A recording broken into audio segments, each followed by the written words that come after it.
product, your services, your presence in over 83 bus shelters. Every dollar you spend, every advert you place helps to build another bus shelter, providing modest comfort for Cayman travelers. Reserve space now on the only billboard medium in the Cayman Islands. Email rotaryshelters@gmail.com. rotaryshelters@gmail.com. The Bus Shelters, a partner in community convenience. Another inspiration program by Rotary Central Cayman Islands. Radio Cayman's historical vignettes was brought to you by Rotary Central. For more than 110 years, Rotary members have used their passion, energy, and intelligence to take action on sustainable projects. Now you can listen to Radio Cayman everywhere. Everywhere. Can you hear me now? Everywhere. Everywhere. Yes, right from your Android or iPhone. Download the Radio Cayman app now on your Android or iOS phone. The Radio Cayman app is where you can listen to Radio Cayman everywhere you go. Everywhere we go, we go. Everywhere we go, we go. Find it in the Google Store, the Apple Store, or use the link at www.radiocayman.gov.ky. Yes, now you can listen to Radio Cayman everywhere. Talk Today is brought to you by Subway, open 24 hours in Countryside, Anderson Square in Georgetown, and Centennial Towers in West Bay. And by the Ministry of District Administration. Explore your history, explore your land, explore your sister islands. And Cayman Airways. Call them on 949-2311 to book your nonstop flights to Los Angeles and Panama. And Doctors Hospital. Peace of mind is important when life happens. Doctors Hospital, always there for you. Call 949-6066. But I do have some questions. There are more questions than answers. Cayman Islands' foremost listeners participation program. Talk Today. What's on your mind, Cayman? If you're ready to talk, we are ready to listen. Discussing current events and local news, community spotlights, hot topics, listener stories, cultural and historical discussions, environmental issues, fun and lighthearted topics, guest interviews. Cayman, basically anything you want to talk about, we are ready to listen. Here's your guest host. Good afternoon and welcome to Talk Today. I am your guest host, Orrett Connor. And as the opening phrase goes, if you're ready to talk, we're here, or we're ready to listen. I'm curious to know how many of you listened or watched this morning at 11 o'clock the press briefing with the Honorable Ralston Anglin, Minister with responsibility for education and training, but also Minister of Finance. How many of you listened? And if you did, we'd like to hear your views, get some feedback from you on that. I have some as well, and I will share those with you. So please join us as we return from this short break. Talk Today is reminding you to avoid any statements or comments which are abusive, derogatory, malicious, or defamatory. Do not use indecent language or make any statement that is false or misleading. Call 1-800-534-8255, 949-6990, 949-8037, or WhatsApp us on 925-3261. And now, back to Talk Today. Good afternoon and welcome back to Talk Today. I am your guest host, Orrett Connor. No guests in the studio. Phone lines are open. First, I want to comment about the segment that we have here in Radio Cayman, the historical vignettes, and featured Mr. Val Anderson. Most of us knew him or called him by that name, Mr. Val Anderson. His real name, Albert Valentine Anderson, and spoke about his career, talk about Scouts, being second commissioner for Scouts in the Cayman Islands. And I must say that I have had the opportunity to view some of his writings, notes taken during scout planning meetings and everything. And I have then, as a matter of fact, Googled how do you words used to describe a person with good or handwriting, or to describe good handwriting, because let me tell you, the notes and the handwriting of Mr. Valentine Anderson, Mr. Val Anderson, could be aptly described by any of these words. Words to describe good handwriting include neat, clear, legible, elegant, graceful, beautiful, precise, fine, delicate, exquisite, impeccable, flawless, neatly formed, well-formed, balanced letters, consistent spacing, uniform size, and artistic. And like I said, all of those words or expressions aptly describe Mr. Val Anderson's handwriting. And there is proof of that as well. And you heard more about him in terms of his accomplishments, being a chartered accountant and a manager for one of the Big Five here in the Cayman Islands, as well. I had the privilege of working for Mr.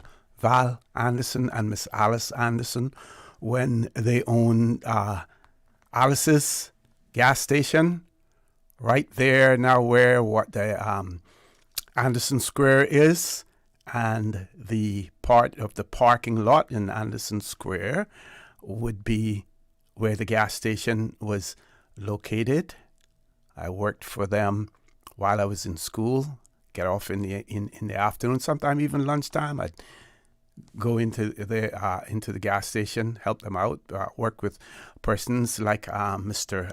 Louis Macfield, and also Miss Alice's brother. I'm trying to remember his name now. He used to work at Public Works, as well, and had the privilege of working there. Such a gracious family as well. My good buddies, people like my good friend over in the Brac, the baker, and others would hang out there with me because they knew in the nights after the gas station closed, I was so trusted by Miss Alice and Mr. Val. They had a Vauxhall, and they also had Volkswagens. And I believe they had Volkswagens as well, but I remember and the Vauxhall. And they would allow me to use the Vauxhall after the gas station closed so that we could go into West Bay and hang out there, with our friends and, girlfriends and stuff like that in West Bay. Such a gracious family. But Mr. Val Anderson, a class individual, and it was so great to hear those historical vignettes in relation to his life as well. Extremely thankful to the ministry and those who produced that as well. We're going to take our first commercial break. Please stay tuned. Talk Today. We'll be back shortly. Accidents and illnesses can strike without warning.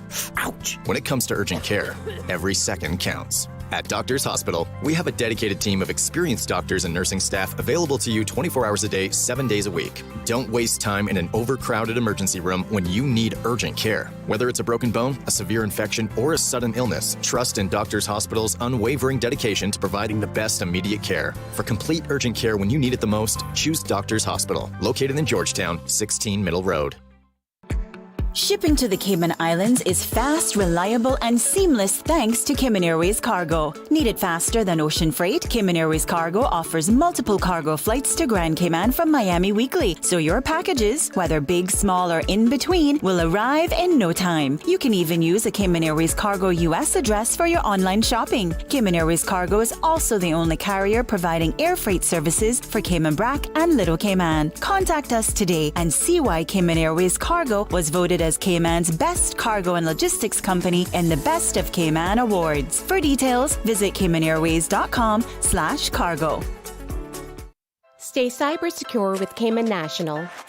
Protect your computers and mobile devices with security software to defend against cyber attacks through viruses, malware, and other online threats. Be aware of unsecure Wi-Fi connections when in public.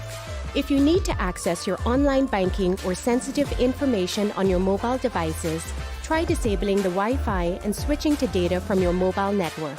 If you suspect a fraud attempt, please contact our customer support team at 949-8300. Looking for fresh, healthy food that's full of flavor? Then you've got to visit Kirk Market. Our dishes are made with fresh, high-quality ingredients. Enjoy vibrant mixed greens or satisfying pasta salads. Or try one of our delicious grill options like blackened chicken, spicy beef steak, or grilled salmon. Looking for something light and flavorful? We've got sushi rolls and poke bowls prepared daily.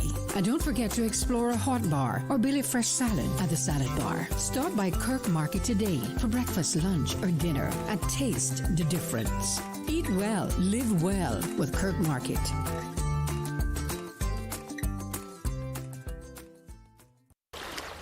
Wouldn't it have been grand if you had purchased land 30 years ago? It may not be 2020, but a perfect vision has never been more clear. Cayman Brac and Little Cayman, poised for growth with an eye on the future. Your land, your history, your future.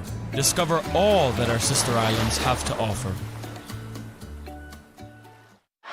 It's a ladies' night of comedy at the Laughter Lounge. Who runs the World Edition? Ms. Jen from Jacksonville, Amber James from Indianapolis, and Gina G from Los Angeles by way of Chicago take over the mic for non-stop punchlines. Doors open at 7 with the show starting at 8 sharp. Round up your crew and secure seats. Tickets available at laughcayman.com. Presented by Executive Services with Heineken Zero and Appleton, keeping the vibes right. Big energy, bigger laughs. Buy your tickets now before they're gone. Brought to you in part by Radio Cayman. Radio Cayman's Talk Today.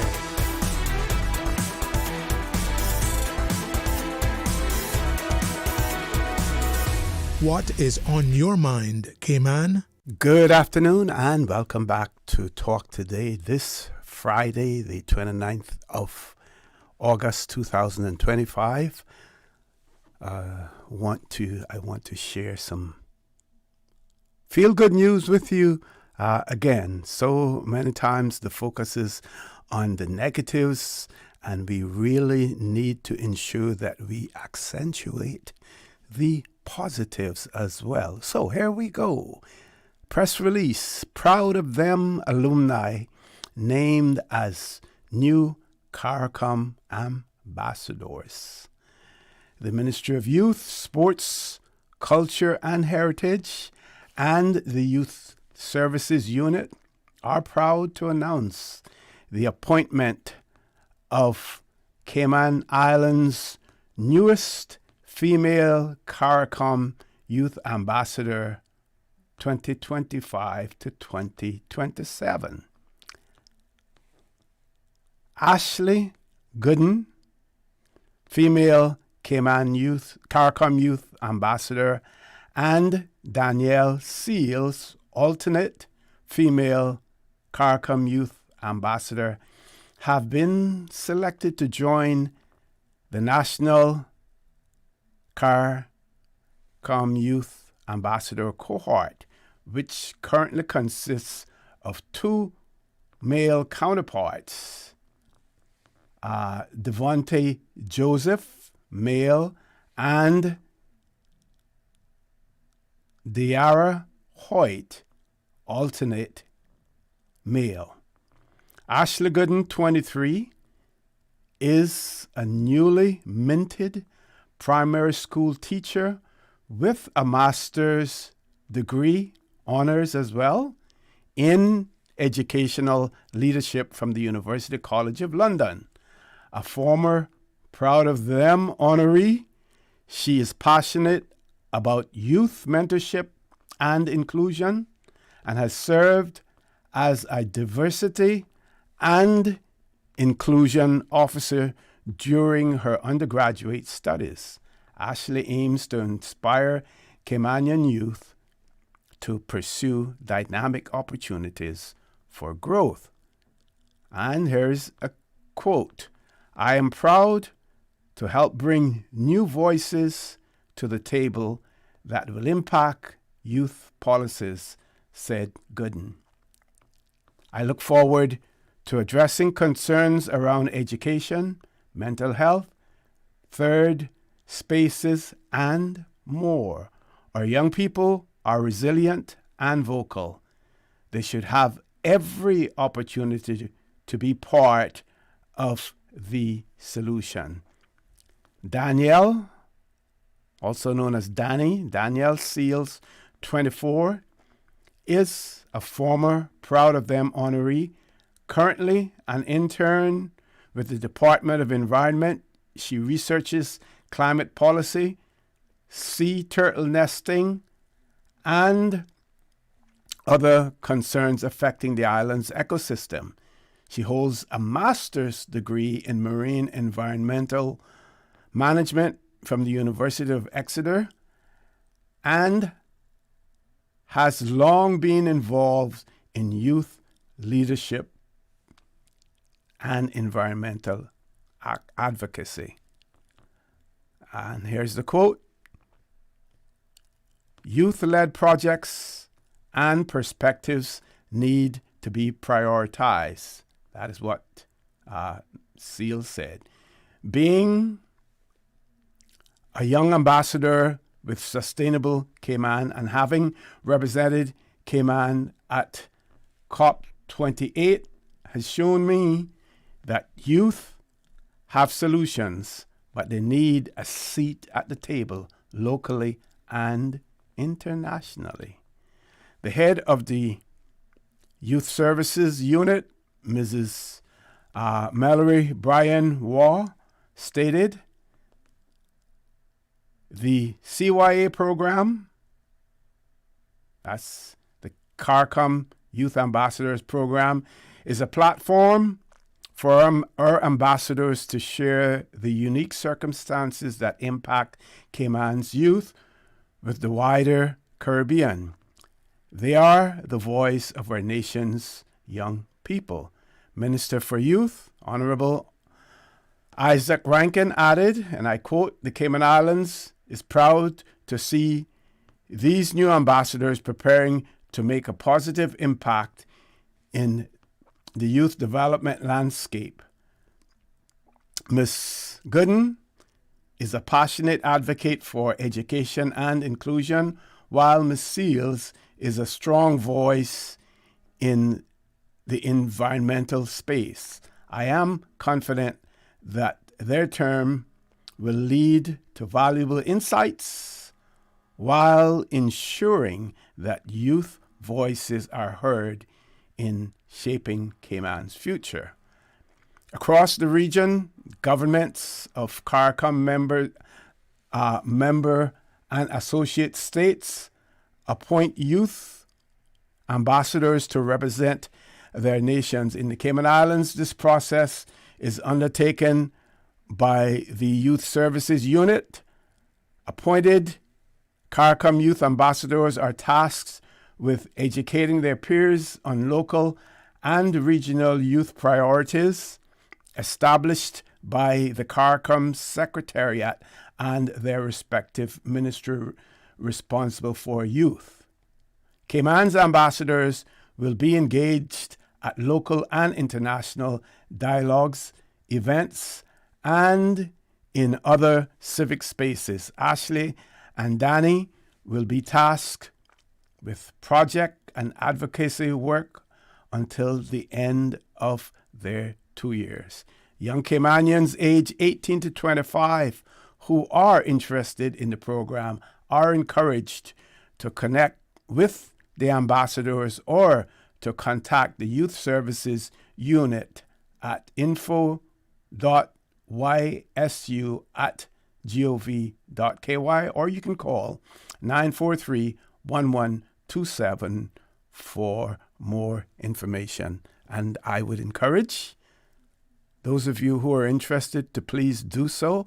And we will have to arrange to have both Miss Gooden and Miss Seales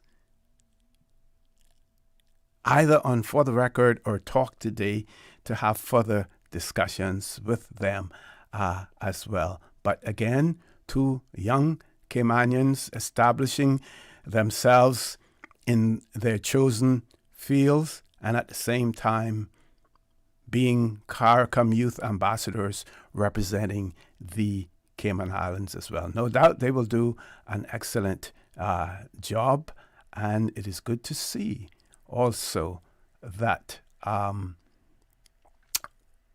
Miss Gooden is a teacher involved in education. We keep hearing about us wanting to engage more young Caymanians, have them more involved in teaching as well, and kudos to her for her efforts and success in that area. We're going to take a commercial break now, folks.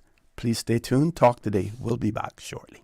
Stay cyber secure with Cayman National. Here are a few tips that will benefit you. Ensure to log out completely when you finish any online banking activities. Be aware of phishing attempts and only click links from trusted sources that are sent from your device through emails and messages. Remember, Cayman National will never ask you for your credentials. If you suspect a fraud attempt or that your account has been compromised, please immediately contact our customer support team at 949-8300. There's something new at Subway. Indulge your taste buds with our new barbecue pork rib sandwich tender. Smoky pork ribs smothered in sweet and tangy barbecue sauce, built just the way you like it. It's bold, rich, and seriously satisfying. But hurry, it's here for a limited time only. Order now on the Subway Cayman Islands app for quick in-store pickup, or get it delivered with Bento or Let's Eat. The all-new barbecue pork rib sandwich, only at Subway. Subway. Eat fresh. Yummy.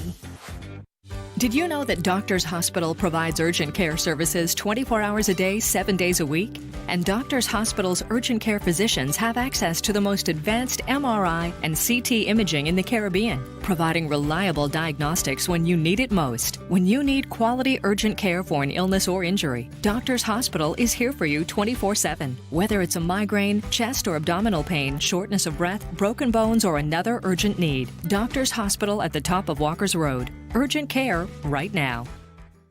It's a sizzling summer with JN Money. You can win a luxury weekend getaway for two when you send or receive money from now until September 30, 2025. That's right. We're turning up the heat this summer with JN Money. Visit www.jnmoneyonline.com to learn more about how to win. What are you waiting for? Send, win, relax this summer with JN Money. Looking to transform your space? From custom homes to commercial spaces, we bring your vision to life with precision, quality, and elegance. At Mike's Builders, we make it happen. Mike's Builders turned my dream home into a reality. Their team is professional, efficient, and truly the best in the business. Good communication? Check. Cleanliness? Check. Professionalism? On point. You have to try Mike's Builders for yourself. Call us today at 923-0706. That's 923-0706. Mike's Builders. Let's build a beautiful world together. Radio Cayman's Talk Today.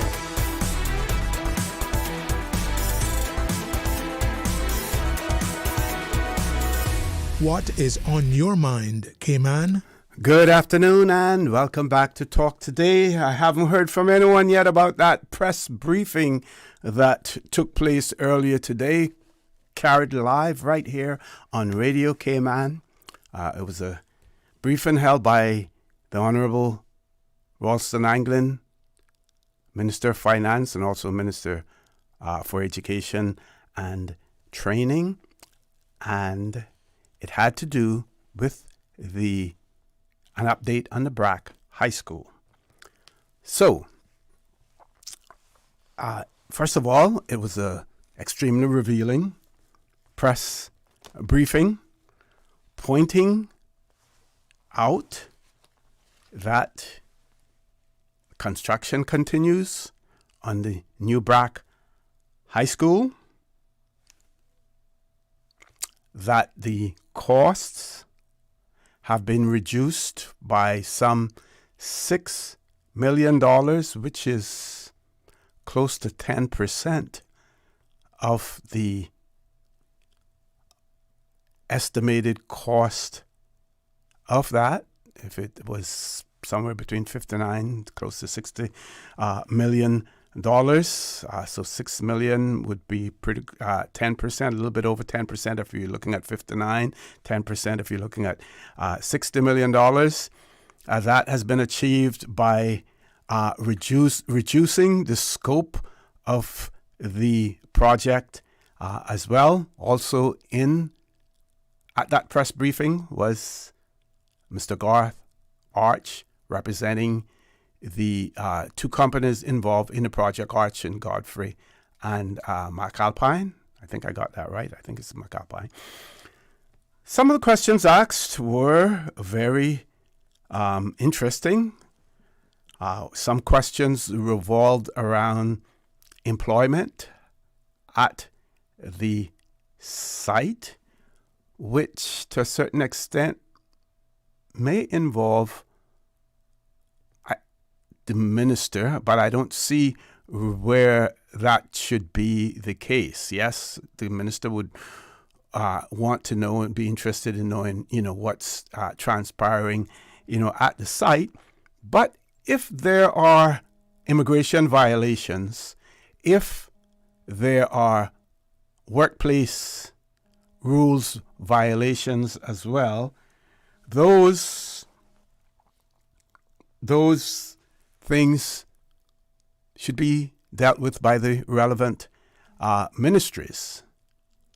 Yes, as the what do they call? I forget the word for it. But anyway, they're the client, as the client of this project. Yes, it is important to know what is transpiring there, and if some of those alleged transgressions are in violation of any portions of that contract, yes.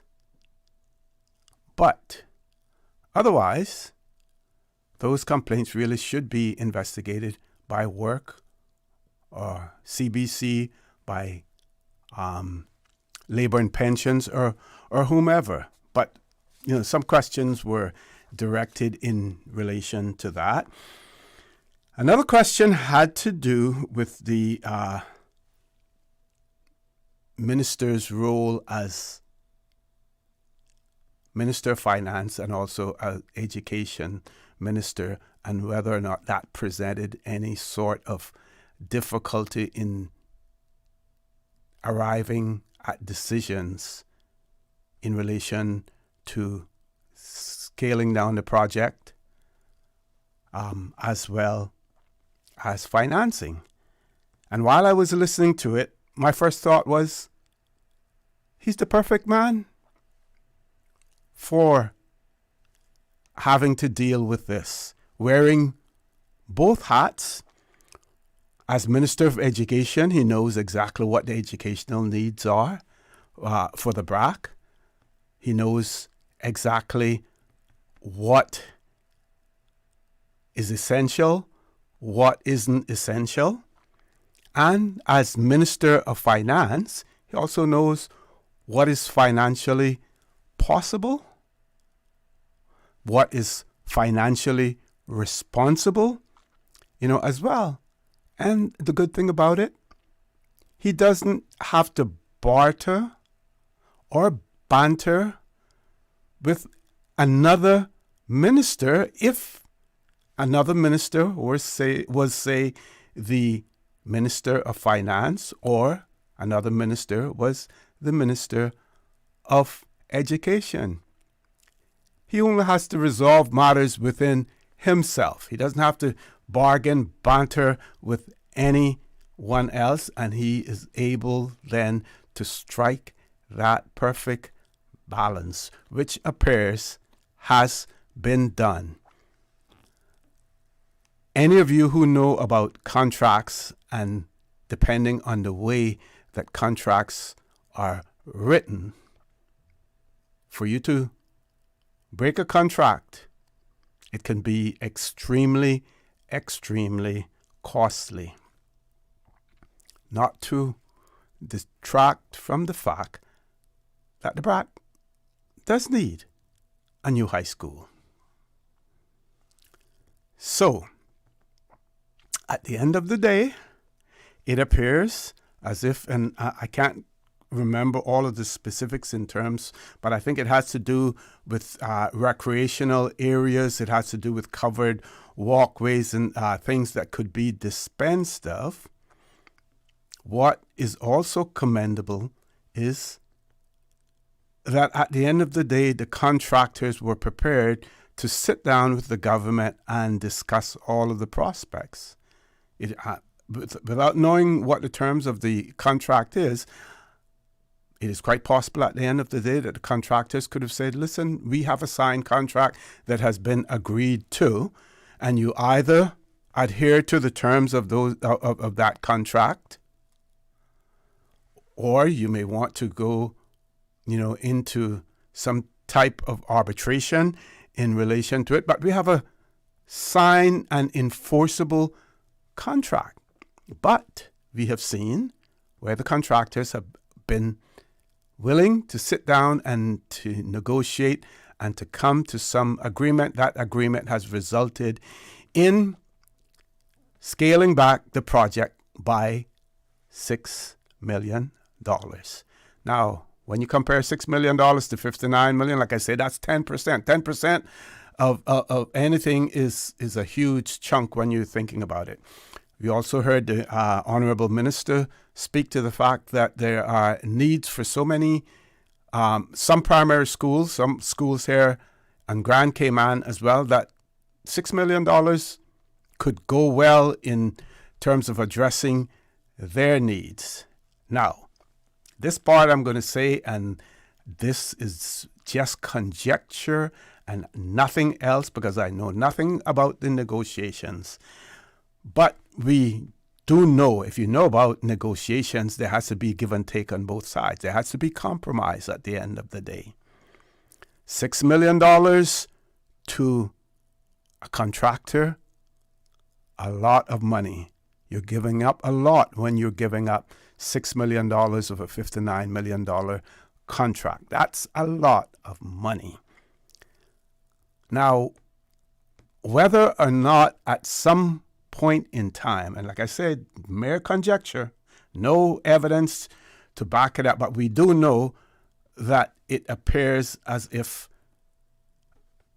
not only appears, there will be other projects that have to take place as far as educational buildings and institutions are concerned on Grand Cayman as well.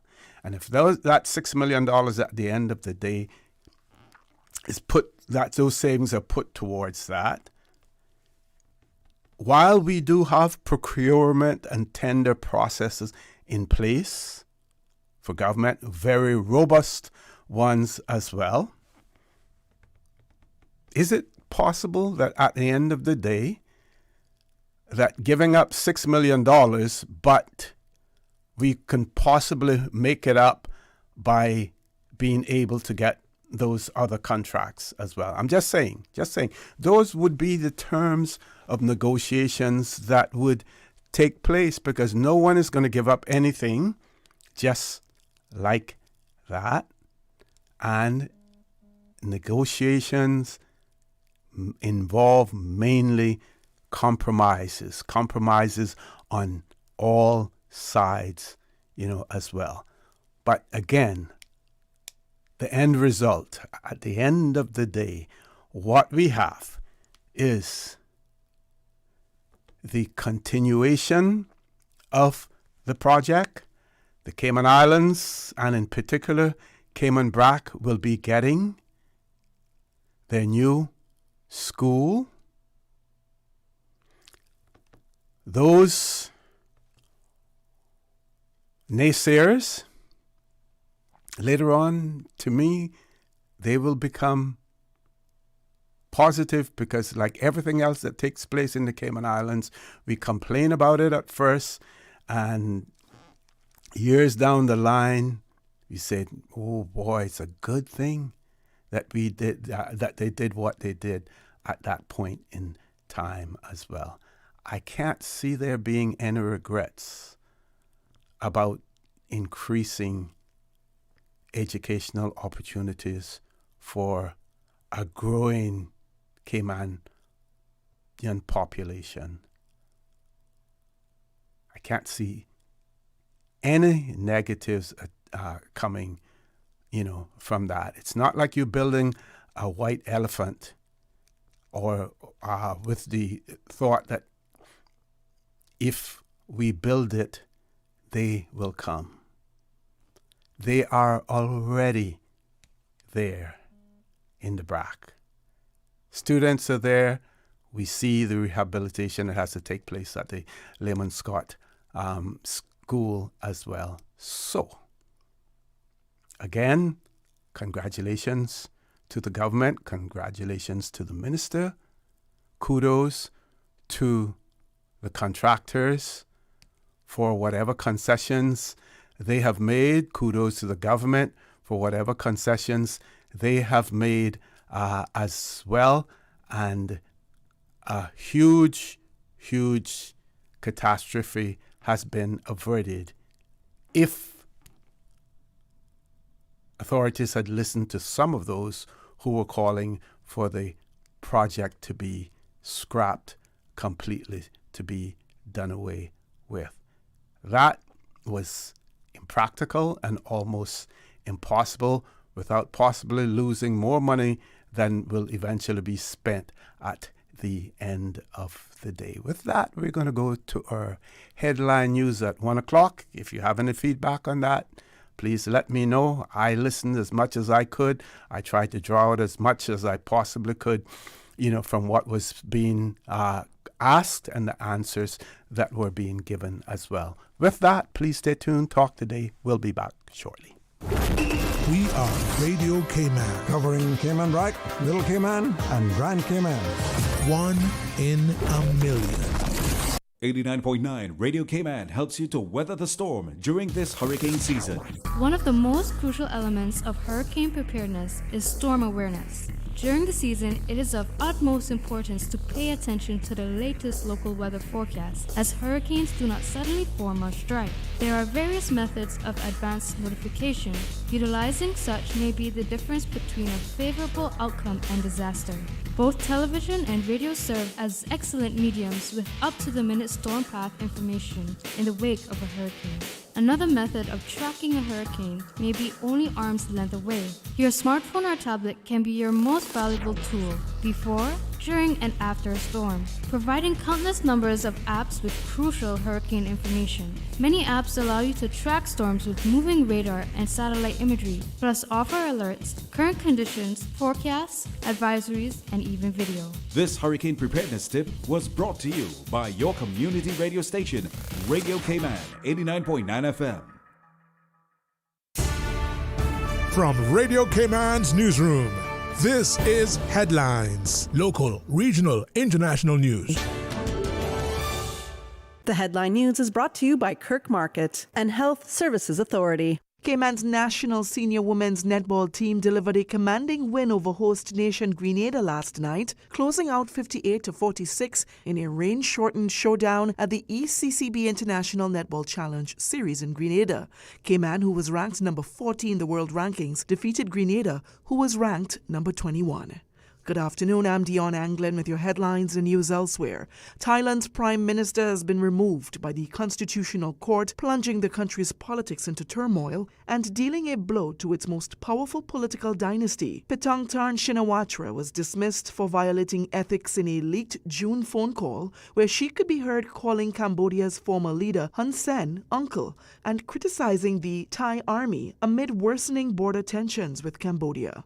And former world number one Naomi Osaka says that Yelena Ostapenko telling Taylor Townsend she had no class and no education was one of the worst things you could say to a black tennis player. Latvia's Ostapenko argued with Townsend after the American beat her 7-5 and 6-1 in the U.S. Open second round on Wednesday.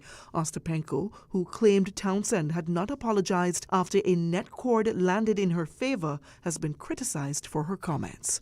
That's a wrap of your headlines. I'm Dion Anglin. Radio Cayman. More news available at www.radiocayman.gov.ky. Check out our social media pages: Facebook, YouTube, X, formerly Twitter. Radio Cayman Headline News.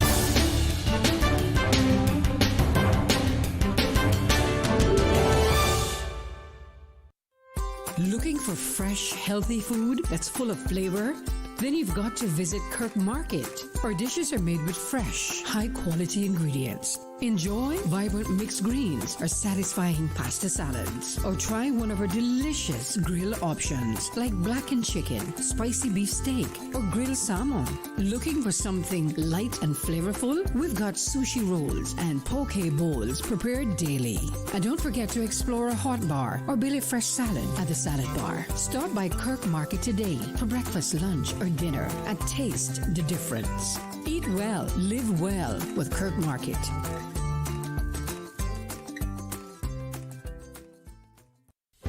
Do you have a healthcare question but not sure who to ask?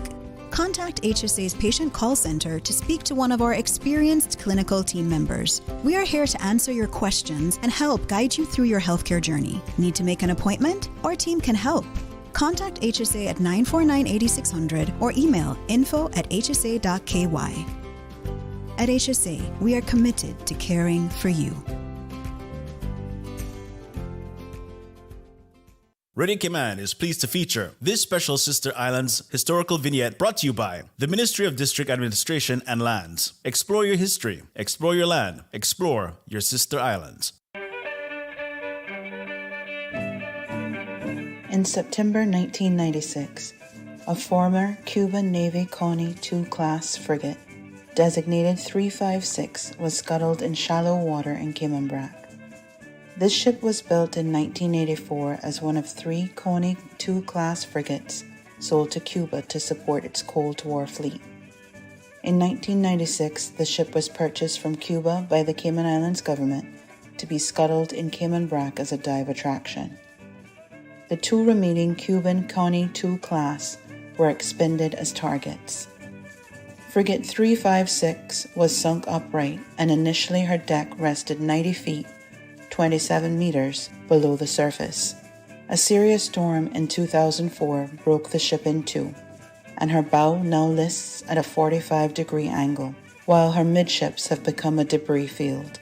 Before being sunk, the ship was renamed Captain Keith Tibbets. It is one of only a few sunken Soviet naval vessels in the Western Hemisphere, and the only one of 2 that is easily dived, including her sister ship, SKR 451.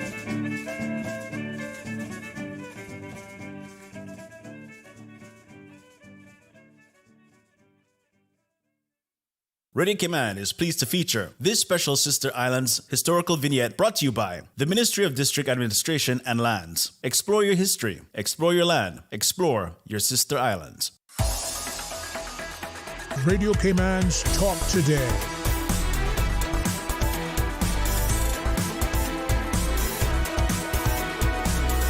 What is on your mind, Cayman? Good afternoon and welcome back to Talk Today. No guests in the studio. Phone lines are open. I believe we do have a caller. Good afternoon. Welcome to Talk Today.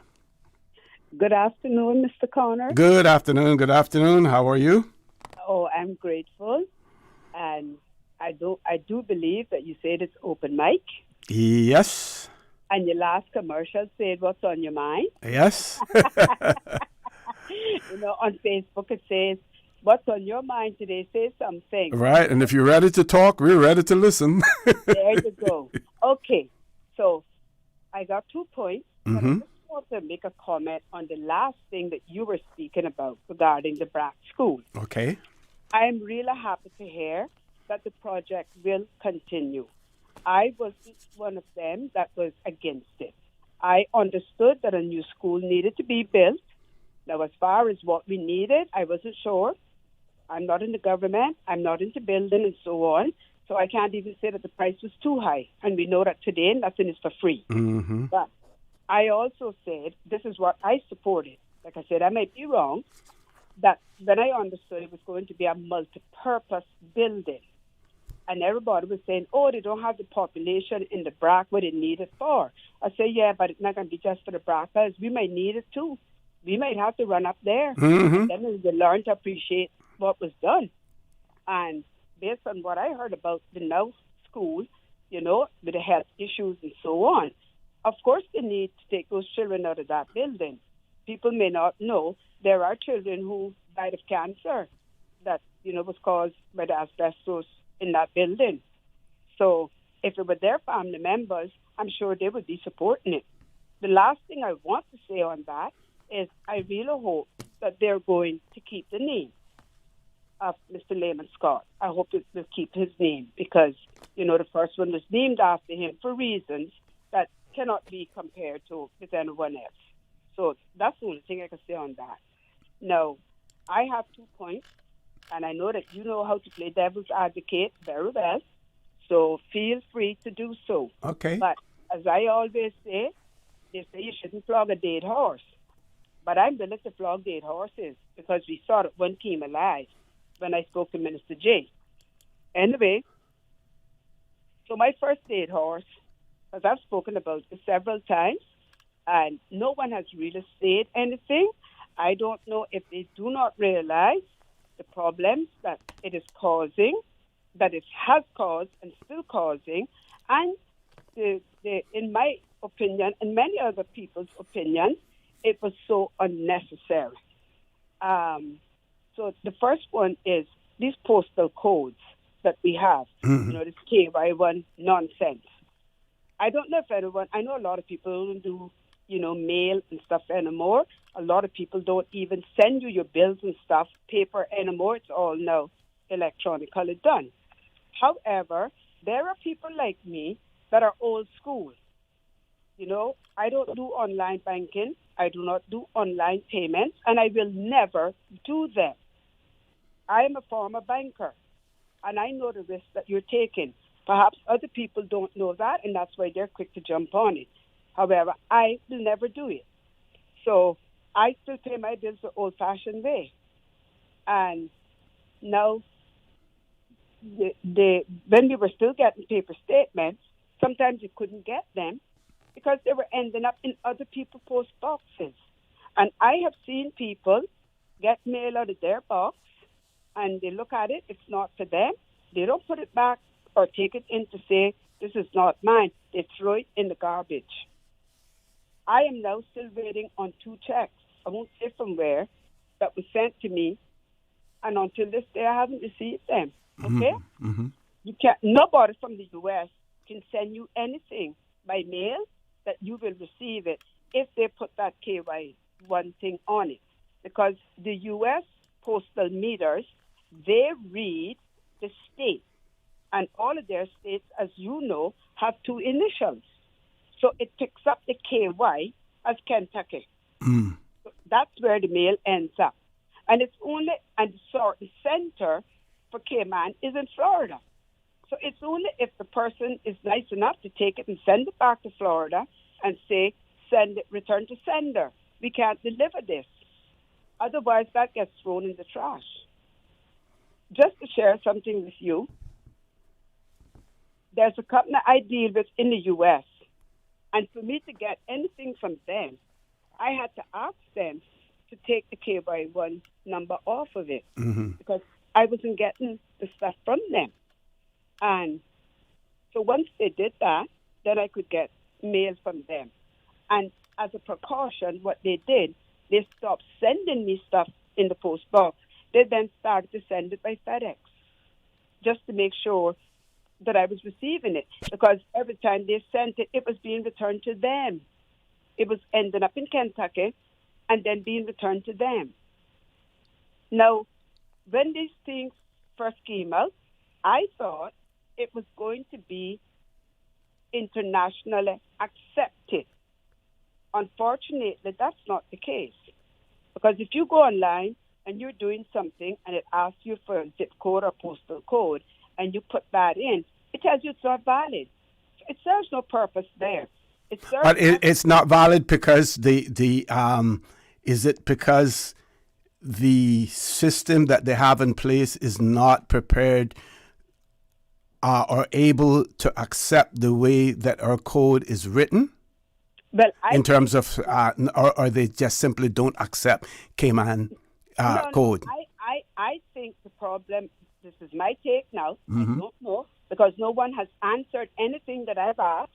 I believe the problem is it was put in place and it was never, I don't want to say negotiated, but in other words, there was never any communication between any other country that this was being put in place in Cayman and that it would be acceptable anywhere else. Well, I would challenge that simply to say that the Cayman Islands is a part of the International Postal Union, and every country who has any sort of postal service would be a member of that as well. So that would be the way that the Cayman Islands would impart information.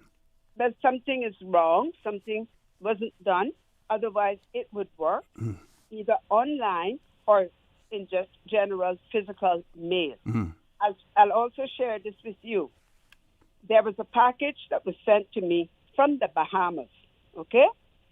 Gave the woman the address. Of course, I included a KY1 number, and the package kept getting returned to her.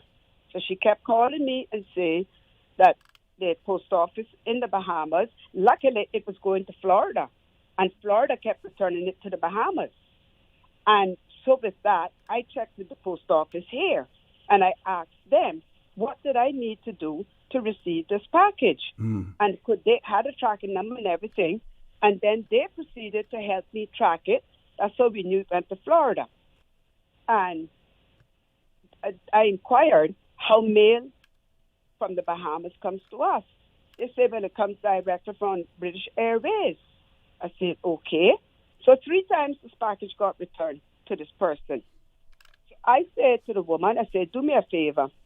I said, take the KY1 off of it and just send it. Leave that off. Leave everything the same, but take that off.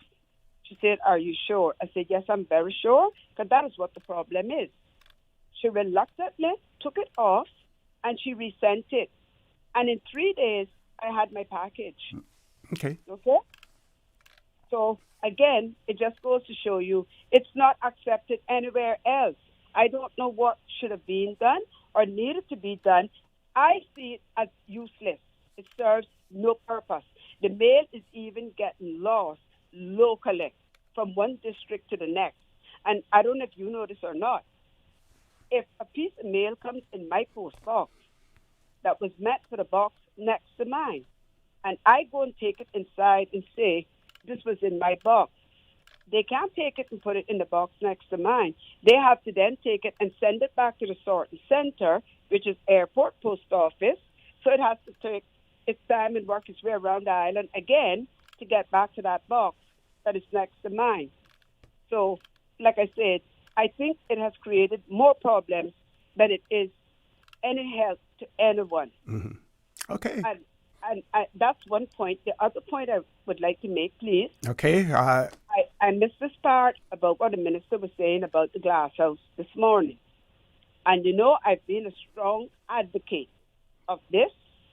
And this is another dead horse I plan to beat. You know, I grew up on that property, okay? That is sentimental to me. And just to the east of me was Mr. Ormond Panton. And I have always said, since that building needs to be demolished, I think it would be most appropriate to make that a park We used to have a beautiful park in Georgetown. They built the LA building on it. Now we don't have a park anymore. The tree that the royal person, someone from the royal family, planted on that park where the LA building is, that tree was moved. It is now planted right there on the property where the glass house is. So I feel that a park should be done there, and we name it after Mr. Orman.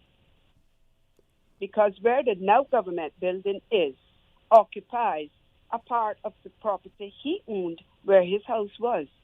So since they can actually put it on his property, I think that's close enough, and I think he deserves that.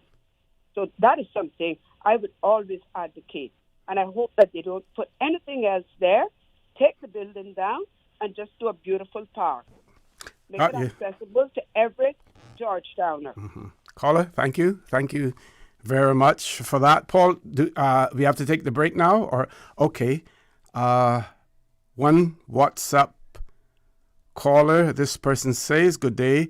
I agree. At this stage, very little could be done about the Cayman Brac High School project. Every 10 years, we complete a comprehensive census.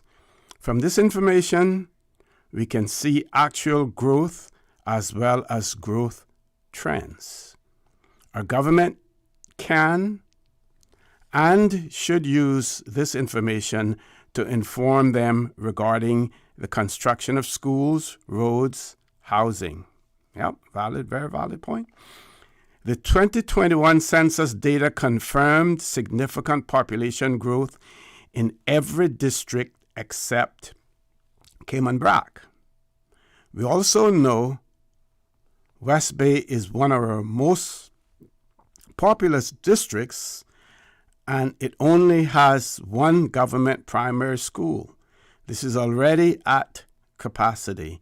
The question is, how can we make the decisions to spend on infrastructure less political and more data-driven based on needs? I want to say kudos to whomever this contributor is. Spot on.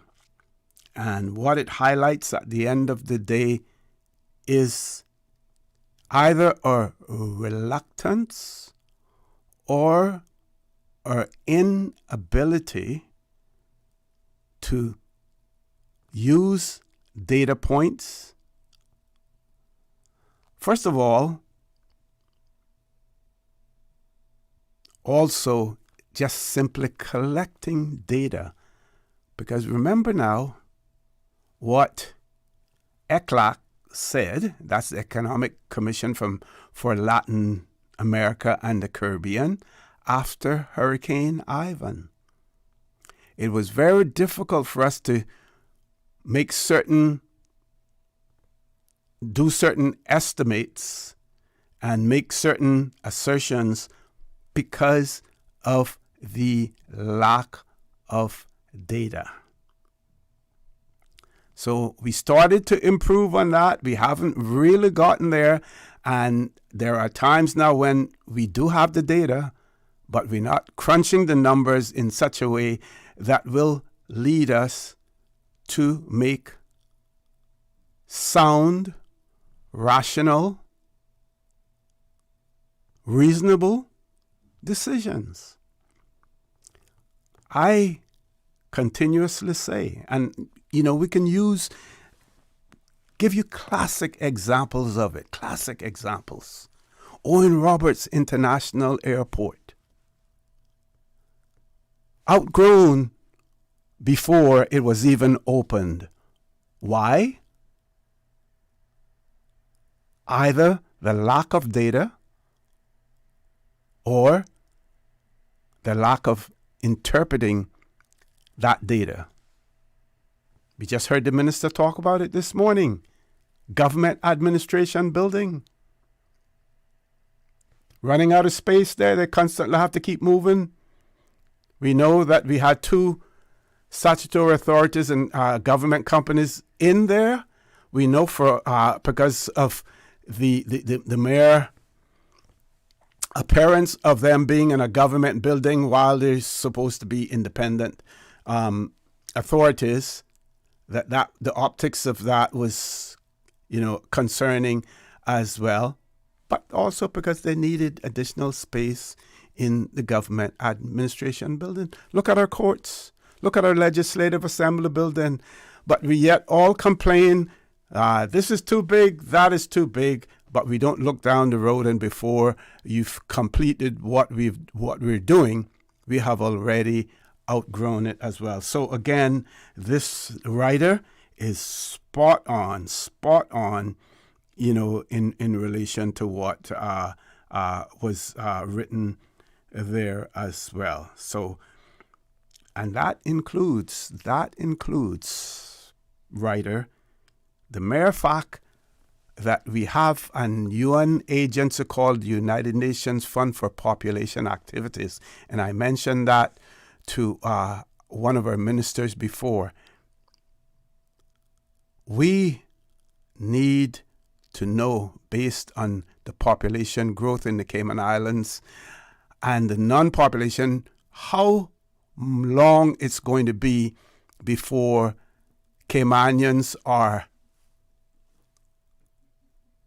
completely eviscerated from our society here in the Cayman Islands, and we will no longer know or see anyone that we can call an indigenous Caymanian, based on the way that our population is growing and based on the rate in which we are granting residency and Caymanian status as well. We need those projections. We have two callers. We're going to take the landline caller. First caller, good afternoon. Welcome to Talk Today. Good afternoon, caller. Welcome to Talk Today. Good afternoon, sir. Good afternoon. How are you? Oh, not too bad. Mr. Connor, you're mentioning about certain government buildings are outgrown. The whole island is outgrown, as far as I'm concerned. we don't have the space for the population is raging that the island can't even hold us, but yet we still bringing in people left, right, and center. And this morning when that precious lady called, I was up in Savannah, going to Bordentown, and I saw where they're putting some new apartments down there. I think it's somewhere near that big church they was supposed to be building there. Now that they got an ambulance park up there. There's some apartments going down there on the left-hand side. I know you got to recognize them. I think they're white and like a light blue. They're on the left-hand side going east. On the main road, or you can see them from the main road. Okay. I think it's somewhere there in the Watler Estate or something, or close by, somewhere in that vicinity. And I was looking at them, and I didn't notice, and they're brand new. I haven't noticed any back door, that they had a back door on those new apartments that's being there, look like it's finishing up, being built and so forth. And to think about that, from day one down there on Crew Road, right there by Mr. Ben Ross' house, there's some apartments there, and they're upper floor, down floor, and up floor, upstairs, and they have no back door. And I don't understand how they built that many years ago, and today's 2025, how come they get to build those apartments up and going Bordentown way with no back doors, and it's an upper floor and a lower floor? You understand where I'm coming from? Mm-hmm. And then again, if I want to put a shed in my backyard, I have to go get permission from planning. I don't know where the cross scene is with certain things that is being implemented and passed out here. Are they looking at just building it, or are they looking for the protection that the people need, or to be able to escape, and all of those things? You understand where I'm coming from? Well, I believe that is those concerns are addressed in the codes that we have. That those safety measures have to be put in, in place. I can't see anything being approved by planning department without having a proper exit for emergency situations. Well, you know what you do when you go home this evening, just before you get into Bordentown there, on the left-hand side. I think it's before you get to the big building there that was supposed to be a church, and they turn it into something else. Mm-hmm. And if I'm not mistaken, I think it's Watler Estates or somewhere in the vicinity. But the building is white with a light blue on it. And there seem to be several of them. And I didn't notice no back door. And I said to the girl I was driving with, I said, but those apartments are brand new. I don't see no back door. You know?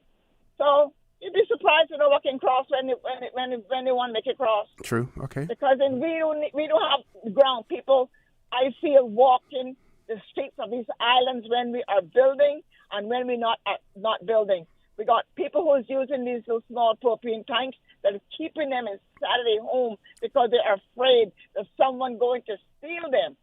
And I really believe that they should forbid them to be used at residence and let them stay into the big propane tanks and they'll be outside and make sure that they're people who know what they're doing with these propane tanks. Look at how long the Borden's been in propane business. I never hear of explosion in my life, and just recently. And look at how long the Borden's been here with propane. Mm-hmm, mm-hmm. You know what I mean? But I don't know, for some reason I feel like you want to get me off of this line. So No. I'm listening to you. I'm listening. I was listening to Jay this morning, but it was a little bit muffled and so forth and so forth. You know, if everything that he's saying that comes to fruition, I tell you, it will be a half new Cayman, you know? And what can I say? I just hope that when that backyard farming is approved, that I'm on that list because, Secretary, right now, if I'm on that list to be approved, boy, they going to hear my mouth. They going to hear my mouth all over Georgetown. I'm going straight outside to look at Mr. J. He's going to be my little friend. Mm-hmm. You know what I mean? Well, I was going to say that once the numbers, they reached the numbers that they wanted to reach, they closed it off at that point in time. So they must know that they can accommodate the needs or the requests made by those numbers that they where they stopped it at. But see, the thing with it, right, when they open now, they open to everybody from all those who got balconies at their apartments and their homes. They can apply for this backyard farming, what I understood. Is that really true? Well, if it says backyard farming, but your backyard is a balcony, I guess. So, of course, it would be on a smaller scale than, say, someone who has, 100 by 100 plot of land or a half acre or an acre plot of land as well. But I guess if that person can grow a few tomato plants or some scallion or something like that on their balcony and help to support themselves, they may. Yeah.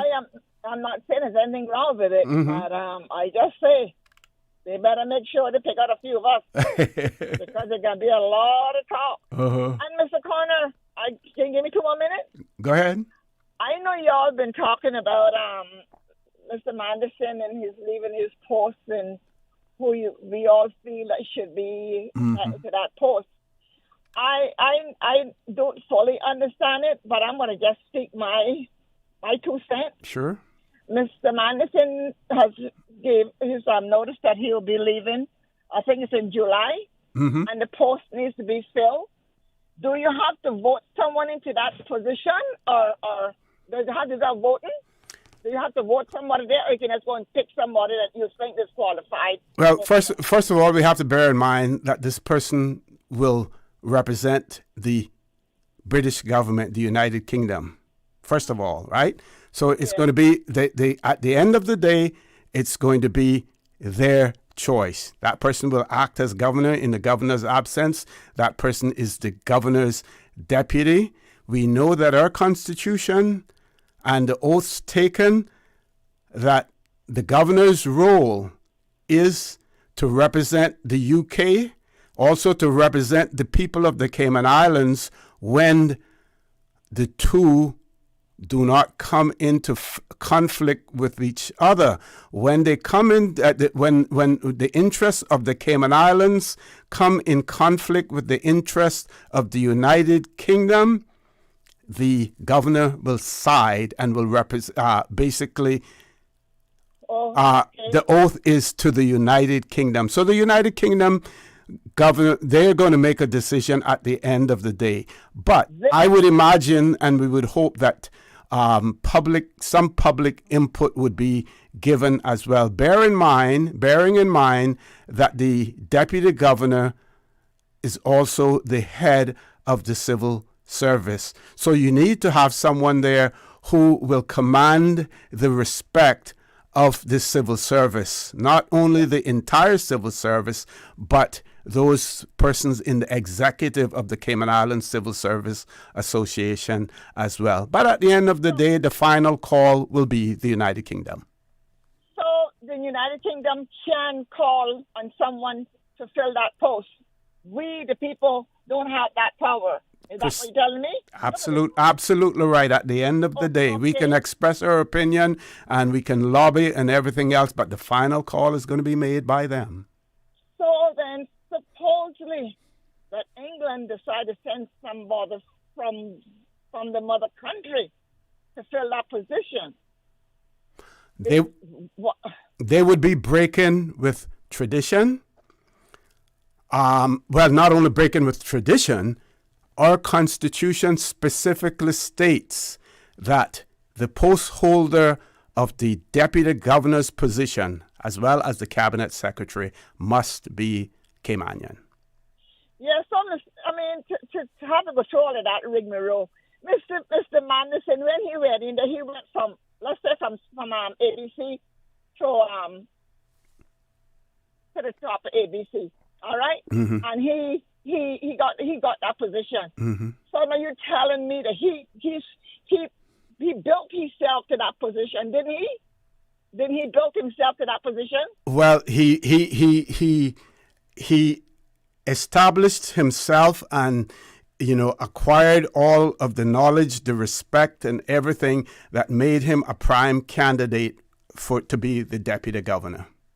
Oh, okay, I understand. So then, it could be a possibility that England can look upon our island and say, well, you know what, Miss Macfield has stood beside this, Mr. Manderson, practically from wherever she was there, whatever time she was there, I don't know. Mm-hmm. But she was fulfilling his space at numbers of times. She was always there doing her job and more. So do you think that England would ever think for a second to select her? Well, that would be one of the factors that we would hope that would be taken into consideration. One of many of the positive assets and that she brings, to the table as well. But one would hope that in her former position and acting, and I also pointed out before that it is not unusual for the acting deputy governor position to be rotated amongst the senior civil servants, the senior chief officers as well, so that everyone gets an opportunity, that you don't favor one over the other. Everyone gets an opportunity to have that experience. I'm going to let you go, but I want to say this. So then our premier and our government that we have right now, they don't have the power to write to England in regards to this position that is coming up and asking they would consider our own Caymanian to fill the post? Well, like I said before, our own Caymanian has to fill it because that's what the Constitution say. The question is, which Caymanian? Which Caymanian? So yeah.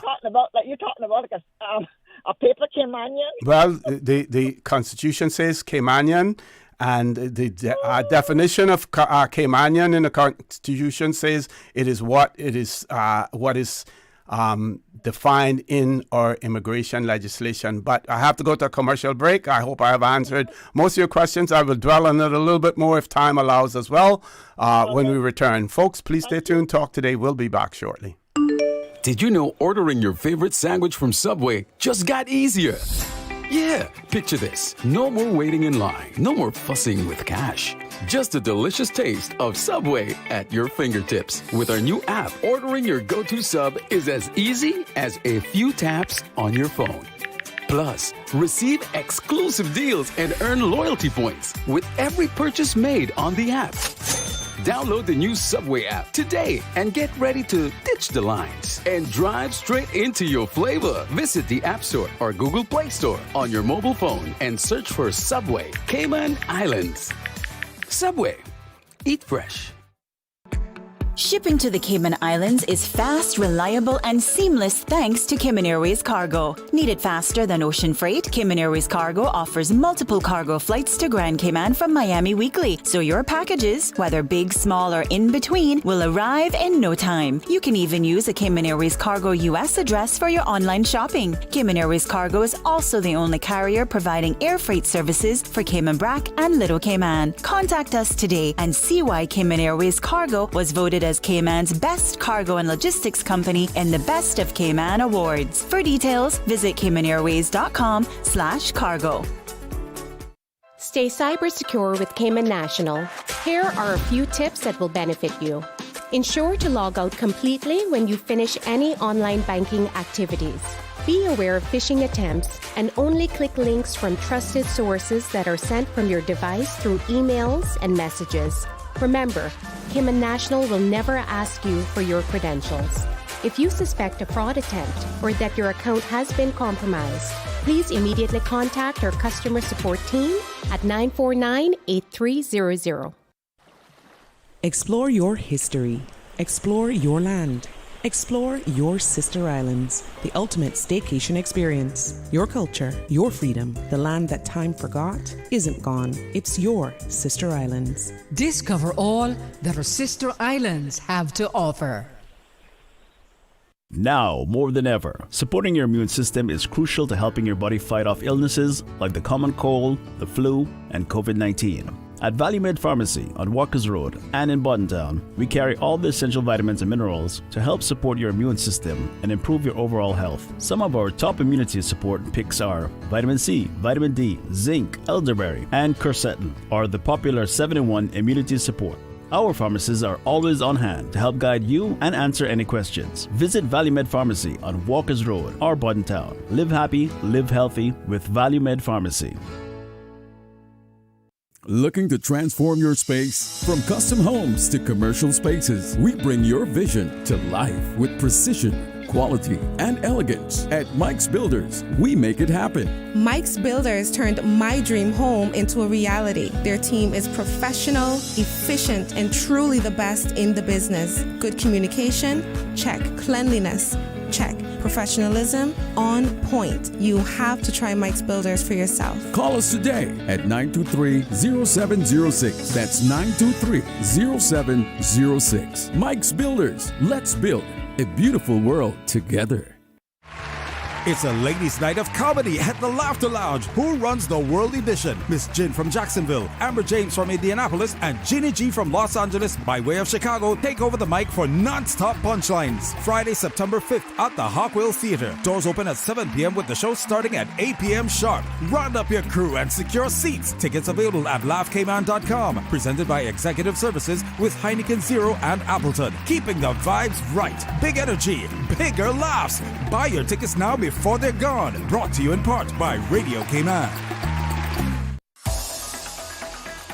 Radio Cayman's Talk Today.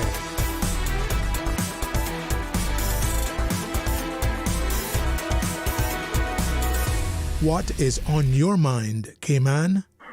Good afternoon and welcome back to Talk Today. Oops. Welcome back to Talk Today. We're going to a WhatsApp caller. Caller, good afternoon. Welcome. Good afternoon, Mr. O'Connor. Hey, good afternoon. How are you? Okay, sir, and you? I'm good, thanks. Okay. Concerning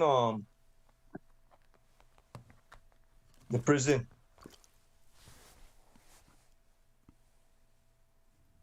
It was from 2007 that prison inspector came from England and was very disappointed to see the kind of prison that the Cayman Islands had for our prisoners with the finances that our country has. 'And that was from 2007. It's almost 2027 now. Mm-hmm. So that means 6 governments have passed since then. Do you have any idea, caller? As to why nothing has been, or in your view, nothing has been done to improve the situation? Because they don't care, or they don't see the seriousness of it for having a new prison in place. I hear you all speaking concerning being an overseas territory, and when the mother country has the first say or the last say, or is able to tell us what to do and what not to do because of being an overseas territory. Mm-hmm. This man came here from 2007. And he also warned them about the West Bay police lockup. That it could make people have suicidal thoughts because it never had any windows. And they stopped storing people there. Mm-hmm. And they started putting them into Fairbanks. When I called in this morning and spoke to the minister, I never heard any response from him. This 2 times now I mentioned this to him. Again, there was a lady caller that called in after me that had 3rd-degree burns. Mm-hmm. And this lady was crying concerning her injuries and the situation she's facing right now today as we speak because of a fire. And that wasn't by coincidence. And I believe the reason why they really don't care is because prisoners aren't able to vote. Well, you're not 100% correct on that. Those persons, those prisoners who are on remand but have not been tried or found guilty, they are allowed to vote. If there's nothing else that bars them. But my question to you would be, the United Kingdom, when they see fit, when we look at the civil partnership legislation, when we look at the elimination of the death penalty, when the United Kingdom government sees fit, they will legislate on our behalf. They have chosen not to do so in this particular case. So we shouldn't just blame our local legislators for any lack of progress in terms of the prison, but we can also blame the United Kingdom government who sent down an inspector here in that regard, because if they want to take up the mantle, they can do what Section 81 allows them to do of our Constitution. Mr. Orrett Connor, the Cayman Islands government are responsible for the safety of those prisoners. So is the United Kingdom government. Say that again? So is the United Kingdom government. They are also responsible. Okay, if something seriously was to occur, as I mentioned, concerning a fire in Northwood Prison, who would be to blame? The United Kingdom government or the Cayman Islands government? Both. But who do you think the mother country would blame? Well, they would probably try to blame us to get out of it, but we know where the blame would lie. Caller, I'm going to ask you to leave us there. Have to go to a commercial break. Folks, please stay tuned for the record. We'll be back shortly. Accidents and illnesses can strike without warning. Ouch! When it comes to urgent care, every second counts. At Doctors Hospital, we have a dedicated team of experienced doctors and nursing staff available to you 24 hours a day, 7 days a week. Don't waste time in an overcrowded emergency room when you need urgent care. Whether it's a broken bone, a severe infection, or a sudden illness, trust in Doctors Hospital's unwavering dedication to providing the best immediate care. For complete urgent care when you need it the most, choose Doctors Hospital, located in Georgetown, 16 Middle Road. Shipping to the Cayman Islands is fast, reliable, and seamless thanks to Cayman Airways Cargo. Need it faster than ocean freight? Cayman Airways Cargo offers multiple cargo flights to Grand Cayman from Miami weekly, so your packages, whether big, small, or in between, will arrive in no time. You can even use a Cayman Airways Cargo US address for your online shopping. Cayman Airways Cargo is also the only carrier providing air freight services for Cayman Brac and Little Cayman. Contact us today and see why Cayman Airways Cargo was voted as Cayman's best cargo and logistics company in the Best of Cayman Awards. For details, visit CaymanAirways.com/cargo. Stay cyber secure with Cayman National. Protect your computers and mobile devices with security software to defend against cyber attacks through viruses, malware, and other online threats. Be aware of unsecure Wi-Fi connections when in public. If you need to access your online banking or sensitive information on your mobile devices, try disabling the Wi-Fi and switching to data from your mobile network. If you suspect a fraud attempt, please contact our customer support team at 949-8300. The offices of dermatologist Dr. Wayne Porter will be taking appointments from September 8 to 12 at his Crew Road Clinic. Appointment slots are limited. Whether you're seeking advanced skincare, Botox, filler, cosmetic enhancements, or simply looking to reduce wrinkles, Dr. Porter offers a full-service dermatology and dermatological surgery practice. For more information, email dr.portercayman@gmail.com or call 946-9020 to book your appointment today. That is 946-9020. Storms bring wind, rain, and unexpected costs to buy supplies, secure your home, or make minor repairs. Incidental expenses not covered by insurance. Until now, with Cineco's parametric coverage, you get automatic payouts within 2 to 3 weeks of a Category 3 or stronger hurricane, whether or not you have damage. Available only through Cineco's homeowners insurance. Visit Cineco.ky to get a quote today. Cineco, keeping Cayman covered. Time to take advantage of the August RAM water tank sale. Buy 2 600-gallon water tanks and get one free with 50% off shipping. Buy 2 1,000-gallon water tanks and get half off the third. Save on rising costs and help prevent erosion and flooding. RAM water tanks boast superior strength, made to withstand harsh conditions and impact resistance. Order your RAM water tank today. Call 925-3822. RAM water tanks, built to last a lifetime. Radio Cayman's Talk Today.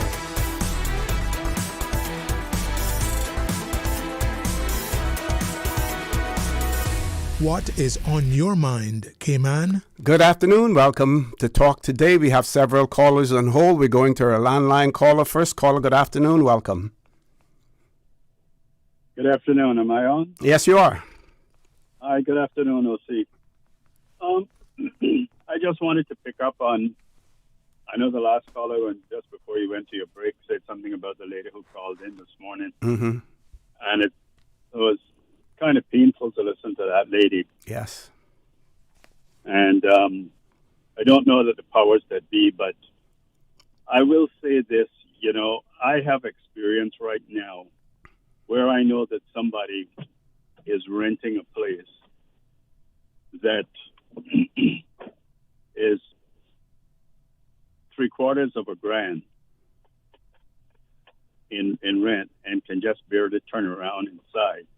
And the same thing existed, whereas there is only a little 2-burner stove that was provided within it. And there's basically 3 light bulbs. And it is absolutely atrocious, to say the least. I mean, the place is not even properly secured. They don't even get, when asked for, they don't even get their light bill and in which they're working full time, maybe home on Sundays for a couple of hours. And light bill is ranging anywhere from I'd have to say between $100 to $180. And ask for the water bill and you get no water bill, which is ranging from $60. You can't swing a cat. You gotta crawl in over the shower to get to the toilet.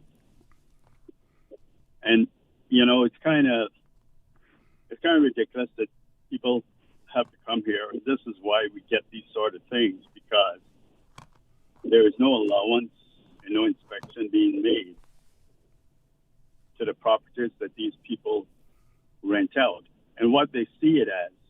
Well, there are many times when planning doesn't know that they're being rented out because people have made the conversions without planning approval. Yeah.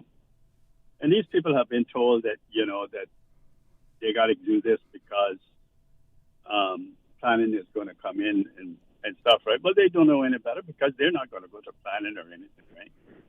I just happen to know this firsthand, and but it's an extremely dangerous position. I can't help but think of that poor woman, whether it's her fault or not her fault. It's something that is really critical. Planning or the tourist board, I should say, taking back there, inspects apartments for overseas visitors coming to the island to rent. And if it's a bed spread out of the place, they let them fix it. And I'm just being open about that, But these people who are here as workers with inside and having to suffer under these kind of conditions because they have nothing else and no one to turn to is extremely a poor reflection on the fact of what we have and where we're at. And this is being perpetrated by our own people. But caller, if I may interrupt you and say, shouldn't the accommodation process be a responsibility of those employers who are bringing people here in the first place? Well, yeah, I agree, because I think that was part of the condition of what it is when you bring somebody from overseas. Your responsibility is to find them adequate accommodation, Mm-hmm. And to submit.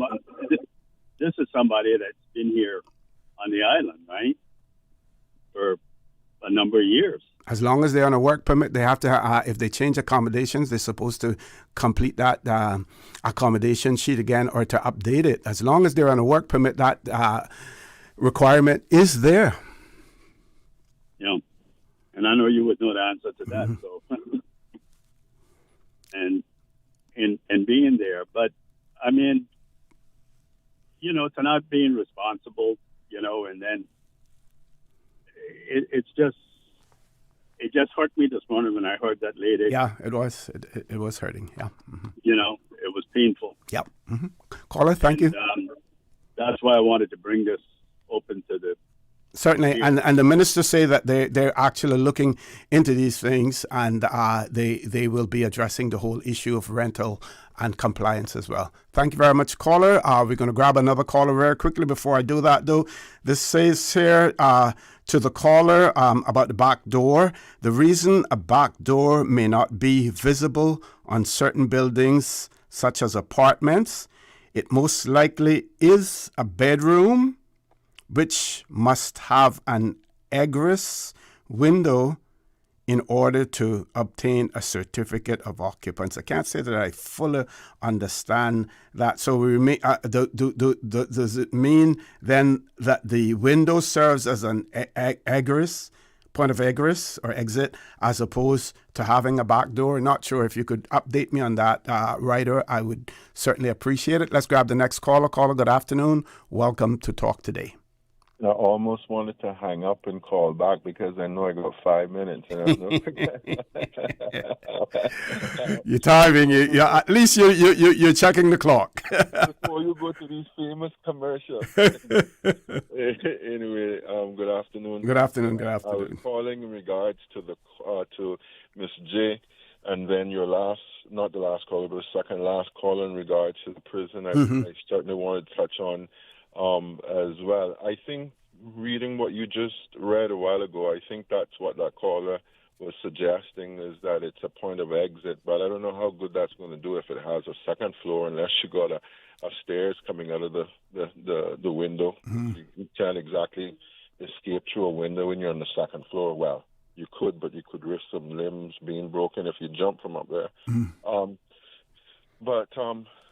Little did I know this morning, Mr. O.C., when I was getting ready before Almighty God, I was putting on my shoes. All of a sudden, I had this thought process about my experience at Northwood Prison, having served on the Parole Commissioner's Board and visiting there. That came to my mind this morning, and I wondered, why was I thinking about that? Little did I know I was going to have this call, so I know it's beyond me.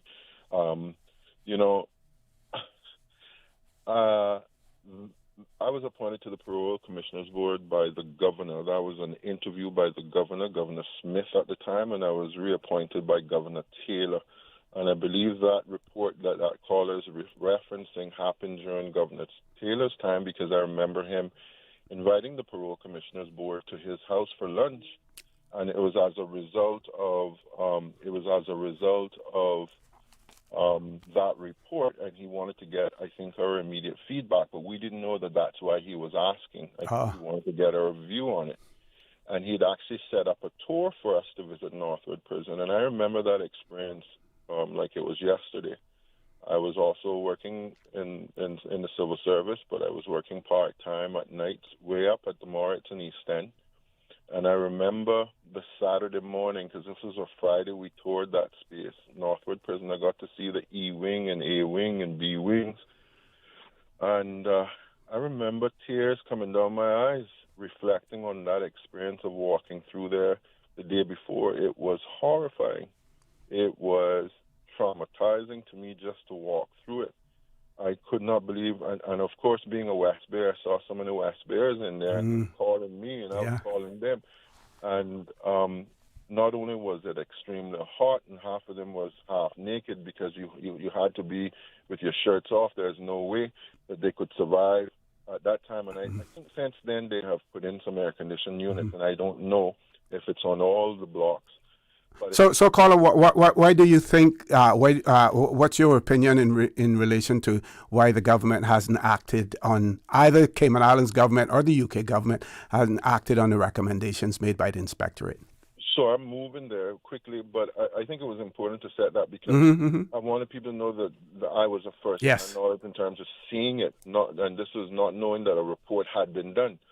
And so that Governor Taylor was instrumental, I believe, in condemning the West Bay, following the orders of not having the West Bay as a lockup, and actually having it at Fairbanks. He was instrumental in that, Governor Taylor.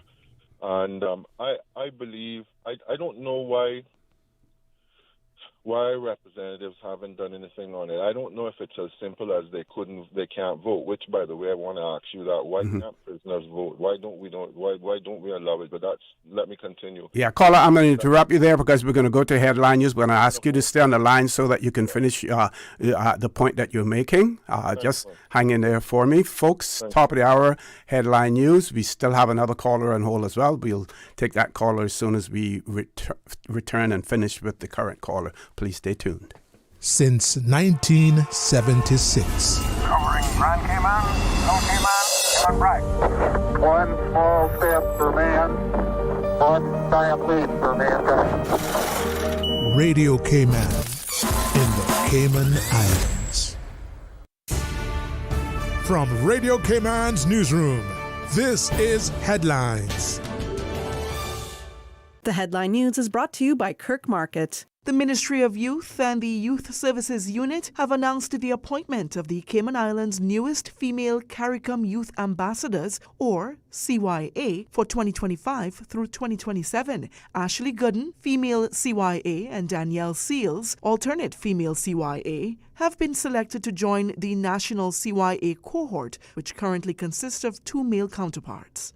Good afternoon, I'm Dion Anglin with your headlines. In news elsewhere, investigators say that the attacker who opened fire on pupils as they were praying at a church in Minneapolis was obsessed with the idea of killing children. Robin Westman, who killed 2 children and injured 18 others, did not seem to have any specific motive. According to Minneapolis Police Chief Brian O'Hara, the attacker appeared to hate all of us, adding that more than anything, the shooter wanted to kill children.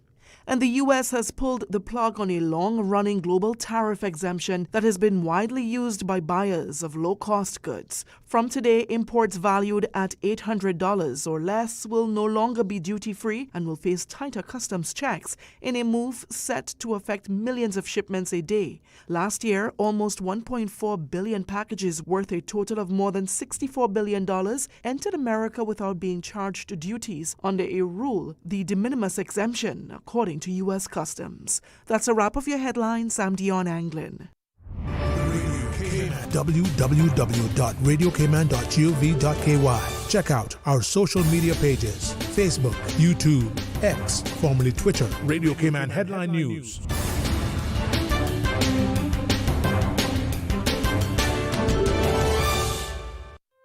Looking for fresh, healthy food that's full of flavor? Then you've got to visit Kirk Market. Our dishes are made with fresh, high-quality ingredients. Enjoy vibrant mixed greens or satisfying pasta salads. Or try one of our delicious grill options like blackened chicken, spicy beef steak, or grilled salmon. Looking for something light and flavorful? We've got sushi rolls and poke bowls prepared daily. And don't forget to explore a hot bar or build a fresh salad at the salad bar. Stop by Kirk Market today for breakfast, lunch, or dinner and taste the difference. Eat well, live well with Kirk Market.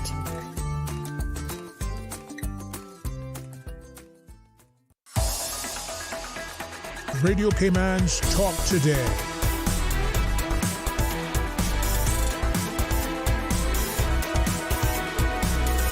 What is on your mind, Cayman? Good afternoon. Welcome back to Talk Today. Less than a half an hour to go in the show. We still have one caller on the line, and we have a caller in WhatsApp as well. Caller, welcome back. Let's continue with your final point. Thank you, Mr. O.C. So, sure.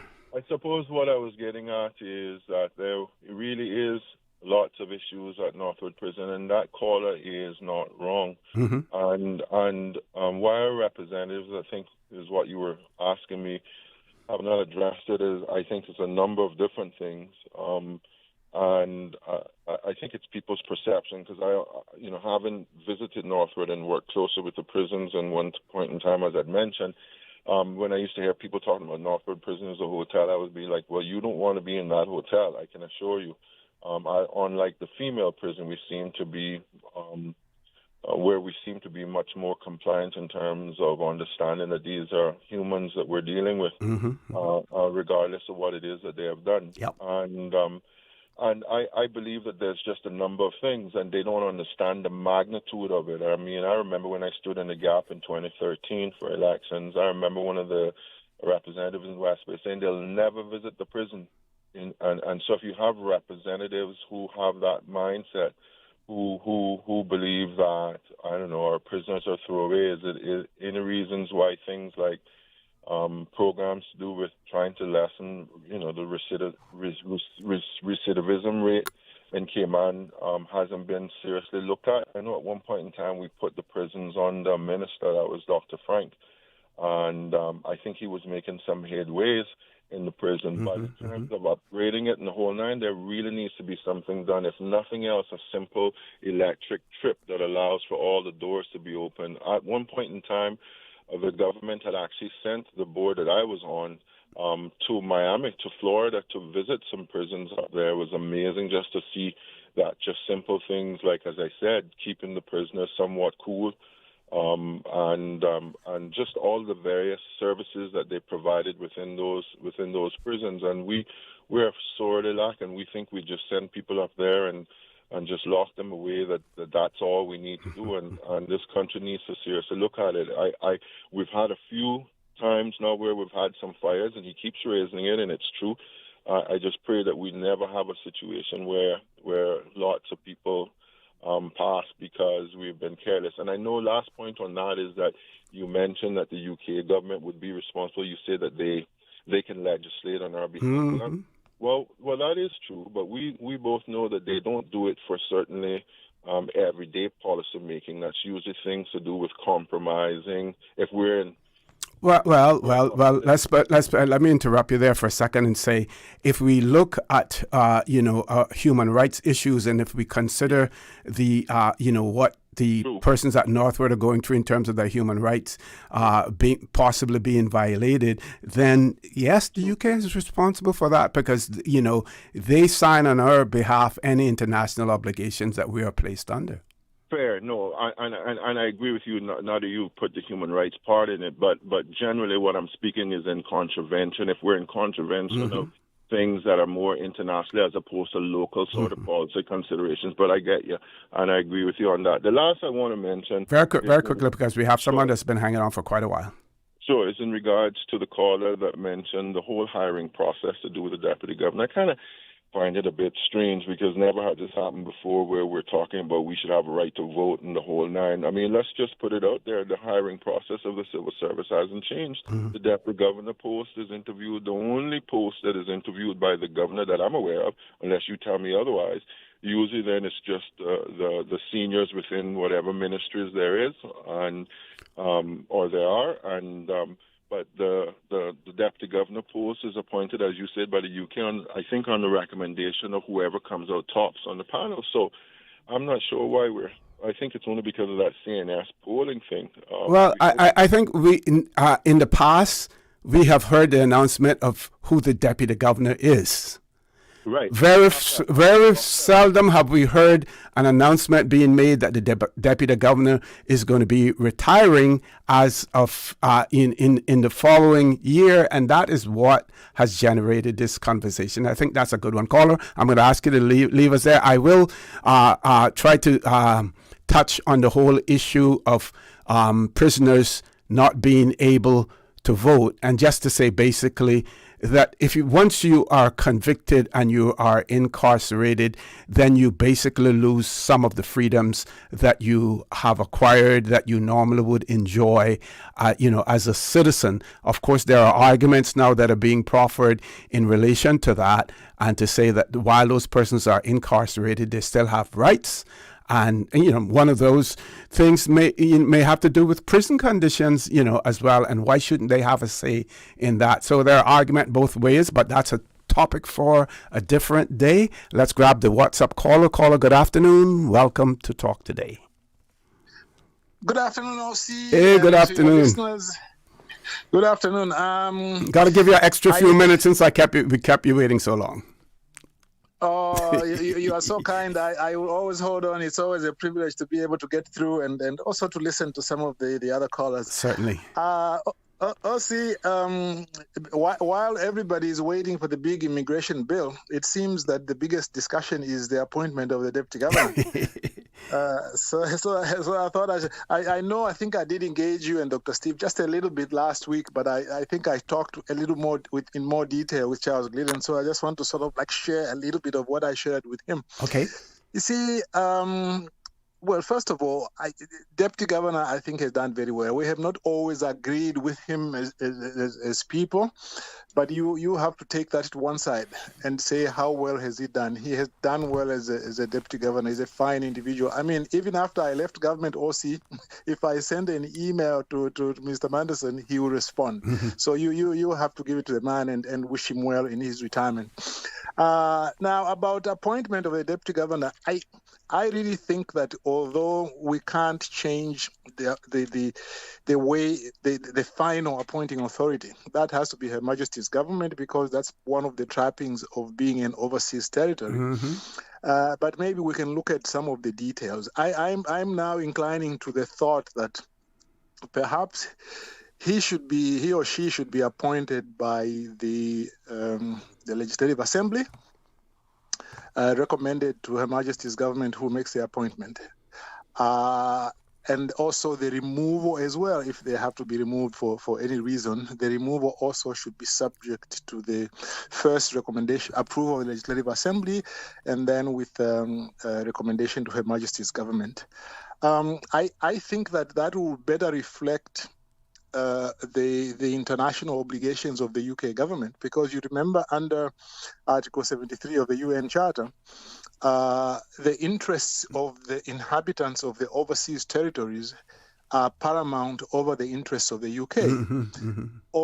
Although under Section 21 of the Constitution, which you mentioned earlier on, the UK has said that their interests are paramount. Yeah. So to me, I think they should be reminded that, you see, they are in breach of this particular international obligation by enacting that provision. And if they want to give a little bit of recognition to that obligation, one way to do it is not to just say, well, the deputy governor has to be a Caymanian, but in addition, they have to be appointed in a manner where there's real participation of the people who are the people's representatives in the Cayman Islands. That is a suggestion I think that can be put forward, and that possibly could be accepted, because you are not saying that they shouldn't appoint the deputy governor. You are just saying, give us greater participation. After all, wasn't there a paper some years ago which they say partnership for progress and prosperity? Yeah, prosperity, partnership for prosperity. I think it also fits in better with that motto, that this is what they aim to do. Now, there's also this issue that the person should be Caymanian, but as you rightly pointed out, Caymanian includes status holder. But you see, people, from what I've been hearing, Caymanians talk, they say we want an indigenous Caymanian. And I think they are right to ask for that. And I think they are right to ask for that, to say, well, yes, we are all Caymanian by the book, but we want an indigenous Caymanian in that position. I think they are right to say that as... I think people recognize the legality of it, because you've explained it. Even a status holder technically is a Caymanian, but I think people are correct and they are entitled to say, despite what the law says, we will feel more comfortable as Caymanians if an indigenous Caymanian is appointed to that position. So, and Billy, if I may also, and I don't know whether or not the practice still obtains. But while we do not have a direct say in who our governor is, in the past, the United Kingdom, before appointing a governor, had always come to the local government of the Cayman Islands and said to us, can you tell us some of those qualities that you would like to see in a governor? At least given us the feeling that we are participating in the process. So they would go that far as to ask us, what is it that you would like to see in a governor? Because I have seen those questions, and I have provided, governments in the past with information and some of the things that we want to look forward to. And, one of those important things is the person's ability to relate to the to the people of the particular territory. Exactly. I mean, you need somebody who somebody can go and lean on his shoulder and cry and feel that I'm going to one of my own. In fact, it's interesting, OC, that you should mention that, because it reminds me, in the BVI, one time I was sitting in Parliament. This is almost 22 years ago, and Chief Minister then, Ralph O'Neill, he said that actually before they appointed the governor there, they had consulted him, and he was now talking about how like the questions he asked before he said, yes, we are happy with this one. So it's very interesting. And to me, it shows that there is something reciprocal, that, you know, they respect the locals and that the locals, of course, have to respect the UK government as well. I really think this is a good time to talk about that, if there's going to be a change in that practice, because it's difficult to change laws, as you know. Once somebody is appointed, then the issue dies. It's better to talk about it now. I just thought I might share that with you, Ossie, and I think it's... Oh, the last thing I'm going to say. Of all those people who have been floated, like the chief officers, there's a poll on CNS. Some of those people I've had the privilege of working with on major assignments. Some I fleetingly know, and others, of course, I've watched on TV. I think that any one of those would be a good deputy governor. Maybe some might be better than others, but there's no doubt that any of those really can be able to do the job. I just thought that I should give that compliment, if it matters at all. Okay, and I want to put this one out to you, Billy, and also to the rest of our listeners. As you know, on Wednesday, I was extremely vocal about, you know, my personal choice. I believe that as an individual, I have the right to voice that. But then I also have responsibilities as a host of a talk show as well. But this is also my platform for me to point out my individual views. One of the concerns was that, you know, I may be showing a little bit bias, and what about later on when some of those possible candidates for the position have to come on to the show, and I have progressed the name of another individual. I feel, and you know, I'm not going to blow my own horn, but I know some of the things, you know, to look for, and I've been in government long enough as well. And I personally believe, number one, that it is time for us to have a female governor.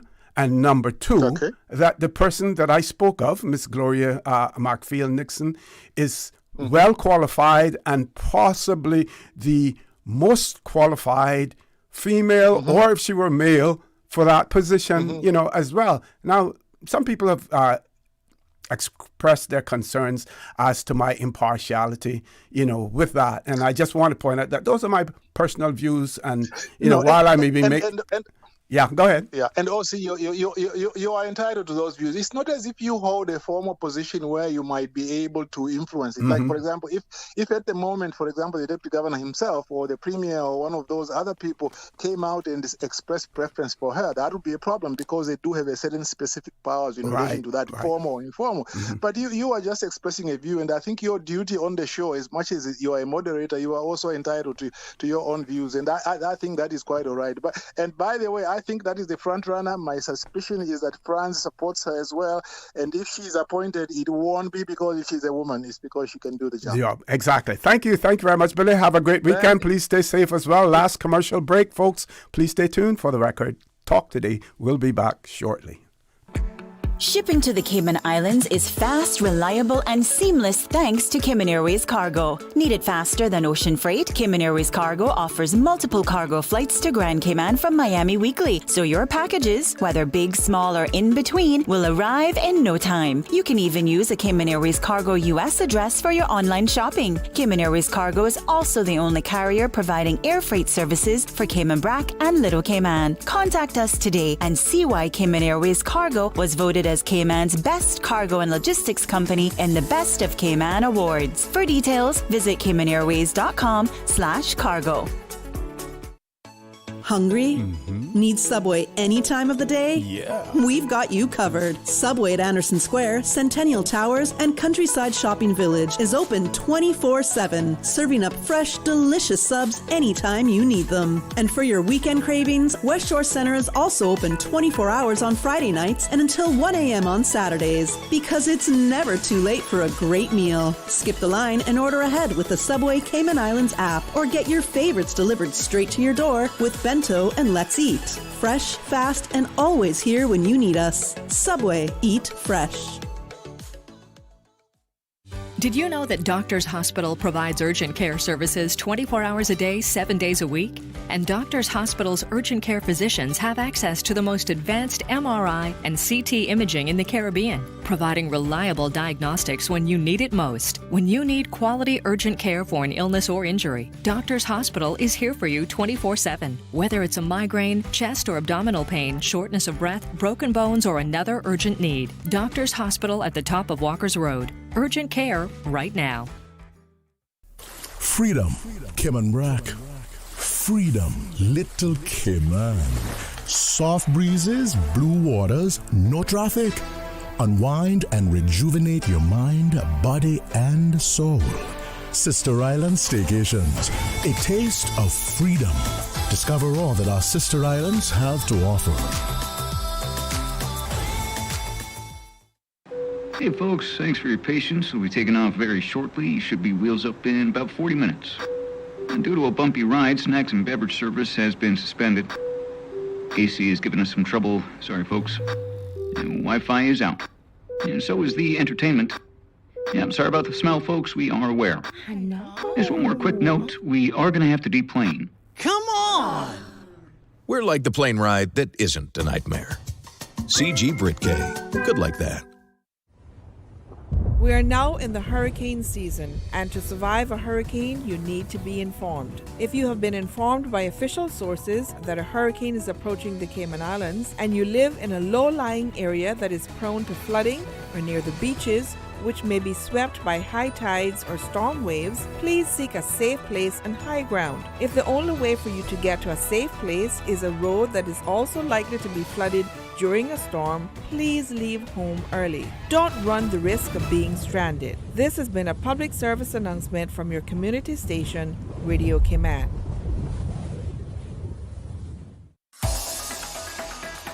Radio Cayman's Talk Today.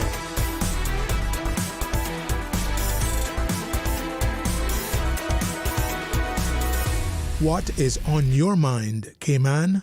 Good afternoon and welcome back to Talk Today. We're on the last leg of the show. We have one caller. I will take that caller. That will be the last caller. But before doing so, we have heard some persons refer to our Constitution, our 2009 Constitution, as an administrative document. We've also heard people talk about the strides that we have made in terms of a more modern constitution as well. And one of the things that had never been in any of the overseas territories' constitutions before was the position of deputy governor, and that person being a belonger. I would use the word belong, in our case, Caymanian, a belonger to that overseas territory. Case in point, Bermuda. Of course, Bermuda's constitution goes back to 1958, I think 59, somewhere around there. Their current deputy governor of Bermuda, whose name is Dave Morgan, he was sworn in on May the 25th, in May of 2025, as a senior diplomat and advisor to the governor. Morgan is responsible for the daily management of the governor's office and acts as acting governor in the governor's absence, representing the United Kingdom's interests. He previously served as deputy governor for the Falkland Islands. Why is that possible? Why is Mr. Morgan coming after serving as deputy governor in the Falkland Islands? Because there's nothing in the Bermudan Constitution that says that the deputy governor must be a Bermudan, as well. Other point that I want to make is that in Bermuda, they have, previously, their cabinet secretary was also the head of the civil service. I believe that still obtains today, or they may have a cabinet secretary, and they may also have someone who is the head of the civil service. And here in Cayman, while the deputy governor will act in the governor's absence, as well, I would go out on a limb and say that the main responsibilities has to do with the civil service as well. And that is why it is so important that the person holding the position of deputy governor here in the Cayman Islands should have the blessings of the Civil Service Association, as well. With that, we're going to take our last caller. Caller, good afternoon. Welcome to Talk Today. Well, you'll be happy to know that I agree with you, Mr. O.C. I called back because I agree with you on that last point, having served in the civil service 17 years myself. Mm-hmm. I want to pick you up on my question. My question was more rhetorical more than anything else, and to spark debate. Okay. So the question in regards to why prisoners cannot vote. So I understood why they couldn't vote under our current law and what it says. I understand that's the reasons why they don't vote. Mm-hmm. I'm trying to get at the reasons behind why that is. So why don't we allow prisoners to vote? I mean, I see it as an ample opportunity, certainly in the case of many of them. I'm sure many of them are not registered anyway and don't participate in the life of our country. And I think it's an awesome opportunity to be able to get them involved, get them signed up, get them registered. What's wrong? What's the key reasons why you wouldn't allow a prisoner to vote? I mean, I don't understand the reasons why that is. I understand why we don't do it, because it's the law that says, you lose some of your rights and you don't have the right to after you've been incarcerated or while you're being incarcerated. They actually take you off to the register if you're sentenced to more than 12 months. So when a prisoner comes out, he or she has to go and re-register. I don't understand the sense of that. So I guess what are the reasons why we do it is what I'm getting at. I guess, in the past it was that form of punishment, and also where we basically devalue the life and the importance of someone who has been or is incarcerated. That does. Oh my goodness, are you kidding me? I mean, being in prison enough is not enough. Mm-hmm. Well, if they're citizens of this country, I mean, we don't have to do everything that everybody else do, and I don't know if that's the case in prison. I don't know if prisoners in North America or in England, I don't know if they vote. I don't know. I haven't studied. Certainly not in North America, I don't believe, and I could check it in the UK. Oh yeah, are you sure? Not in North America, but I just think I mean, it's not something that I dwelt on, except when we started talking about it. Like, why don't we allow them? I mean, short of prisoners getting in arguments in jail about who to vote for, I don't understand why we would deny them the opportunity to be able to vote. I think it's a great opportunity, like I said, to get so many of them registered and probably engaged in civic life and understand how it impacts them. Maybe they can ask questions. They'll be the prime ones to ask a lot of questions about a lot of things. But anyway, just a quick thought on that one. And I agree with you on the civil service part. There was much I wanted to say on that, but it's not enough time, so we'll leave it alone. And I guess if there's one way of closing it, since we're there, it's beating that dead horse of when is Radio Cayman going to lessen the commercials on the talk show.